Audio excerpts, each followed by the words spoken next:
2026లో నిజంగా world war 3 start అవుతుందా?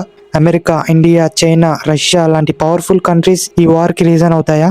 అసలు ట్రంప్ ఎందుకు వరల్డ్ వార్ 3 పక్కా వస్తుందని వార్నింగ్ ఇస్తున్నాడు? రీసెంట్ గా అమెరికా తీసుకున్న కొన్ని డెసిషన్స్ వల్ల వరల్డ్ లో మొత్తం టెన్షన్ క్రియేట్ అయింది. యుఎస్ ట్యాక్స్ పాలసీస్ వల్ల చాలా కంట్రీస్ పైన హెవీ ట్యాక్స్ పడుతుంది. దాంతో పాటు అమెరికాలో లైఫ్ లీడ్ చేస్తున్న many Indian peoples problems face చేస్తున్నారు. ఈ ఇష్యూస్ అన్ని కలిసి ఇప్పుడు అమెరికా అండ్ ఇండియా మధ్య వార్ నడుస్తుంది. ఒక సైడ్ పాకిస్తాన్ ఇండియా పైన ఎలా అటాక్ చేయాలని ప్లాన్ వేస్తుంటే, ఇంకో సైడ్ చైనా అరుణాచల్ ప్రదేశ్ ని ఎలా మనం దక్కించుకోవాలని ప్లాన్ వేస్తుంది. ఈ అన్ని సిచ్యువేషన్స్ చూస్తుంటే వరల్డ్ వార్ 3 పాసిబిలిటీస్ చాలా ఎక్కువగా ఉన్నాయి. ఒకవేళ నిజంగా వరల్డ్ వార్ 3 స్టార్ట్ అవుతే ఈ వరల్డ్ మొత్తం డిస్టర్బ్ అవుతుందా? ఇవన్నీ క్లియర్ గా తెలియాలంటే ఈ వీడియో లాస్ట్ వరకు చూడండి.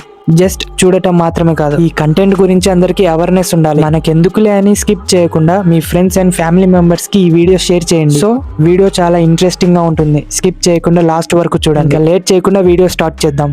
Hello guys, welcome back to my channel. అందరూ ఈ వార్ సడన్ గా స్టార్ట్ అయ్యిందని అనుకుంటుంటారు, బట్ యాక్చువల్లీ 24th ఫిబ్రవరి 2022 నుండి ఈ స్టోరీ జరుగుతుంది.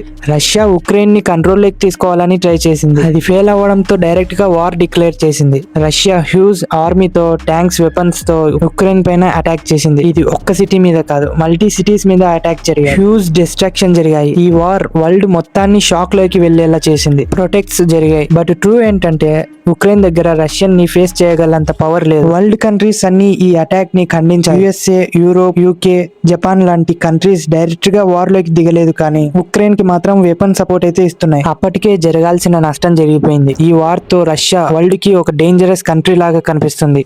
అప్పుడే ట్రంప్ వార్నింగ్ ఇచ్చాడు, రష్యా ఉక్రెయిన్ వార్ ఆగకపోతే ఈ వరల్డ్ వార్ 3 ని స్టార్ట్ చేయాల్సింది వస్తుంది. ఈ వార్ లో అన్ని కంట్రీస్ డైరెక్ట్ గా ఆర్ ఇండైరెక్ట్ గా ఇన్వాల్వ్ అయి ఉన్నాయి కాబట్టి వరల్డ్ వార్ 3 వస్తుందని క్లియర్ గా చెప్పాడు. ఇప్పుడు క్వశ్చన్ ఏంటంటే, ప్రెసెంట్ ఎందుకు ట్రంప్ ఇలా హార్ష్ డిసిషన్ తీసుకుంటున్నాడు? ట్రంప్ వర్డ్స్ అండ్ యాక్షన్స్ చాలా సార్లు వేరే కంట్రీస్ ని ఇన్సల్ట్ చేసేలా ఉంటాయి. ఇండియా నా ఫేవరెట్ కంట్రీ అని చెప్పి మన మీదే హెవీ ట్యాక్స్ వేసి బ్యాక్ స్టెప్స్ వేశాడు. ఇండియాలో మ్యానుఫ్యాక్చర్ అయ్యే ప్రోడక్ట్స్ అమెరికాలో సేల్ చేయాలంటే 50% ట్యాక్స్ పడుతుంది. దాని వల్ల మన ప్రోడక్ట్స్ అక్కడ సేల్ అవ్వట్లేదు. ఇండియా ట్రేడ్ ని హ్యూజ్ లాస్ లకి తీసుకెళ్తుంది. పాకిస్తాన్ తో టెన్షన్స్, చైనాతో బార్డర్ ఇష్యూస్, బంగ్లాదేశ్ తో relation problems, Iran Israel war, Russian Ukraine conflict. Present world అంతా వాల్కోనో మీద ఉన్న సిచ్యువేషన్ లా ఉంది. ఇండియా మాత్రం ఎప్పుడు వార్ కి సపోర్ట్ చేయదు. మనది నేచురల్ కంట్రీ, కానీ మన మీద మాత్రం అటాక్ జరిగితే సైలెంట్ గా మాత్రం ఉండదు. ఈ సిచ్యువేషన్ ఇలానే కంటిన్యూ అయితే 2026 లో బిగ్ టెన్షన్స్ క్రియేట్ అయ్యే ప్రాబ్లం ఉంది. ఒకవేళ వరల్డ్ వార్ 3 స్టార్ట్ అయితే ఏమవుతుంది? ఈసారి వార్ న్యూక్లియర్ వెపన్స్ తో జరిగే పాసిబిలిటీస్ ఉన్నాయి. అలా అయితే డిస్ట్రాక్షన్ ని ఇమాజిన్ కూడా చేయలేము. వరల్డ్ వార్ 3 ఏ వెపన్స్ తో జరుగుతుందో తెలియదు, కానీ వరల్డ్ వార్ 4 మాత్రం స్టోన్స్ అండ్ స్టిక్స్ తో మాత్రమే జరుగుతుంది. వరల్డ్ వార్ 3 జరిగితే మనం క్రియేట్ చేసిన టోటల్ టెక్నాలజీ మొత్తం డిస్ట్రాయ్ అవుతుంది. సో గైస్, ఈ వీడియో మీకు ఇన్ఫర్మేటివ్ గా అనిపిస్తే డెఫినెట్లీ షేర్, లైక్ చేయండి, సబ్స్క్రైబ్ చేయండి గైస్. మీ కామెంట్స్ వల్ల యూట్యూబ్ ఈ వీడియోని ఇంకా బెటర్ గా పోస్ట్ చేస్తుంది. నెక్స్ట్ ఏ టాపిక్ మీద వీడియో కావాలో కామెంట్ చేయండి. మళ్ళీ ఇంకో వీడియోలో కలుస్తాను. బాయ్.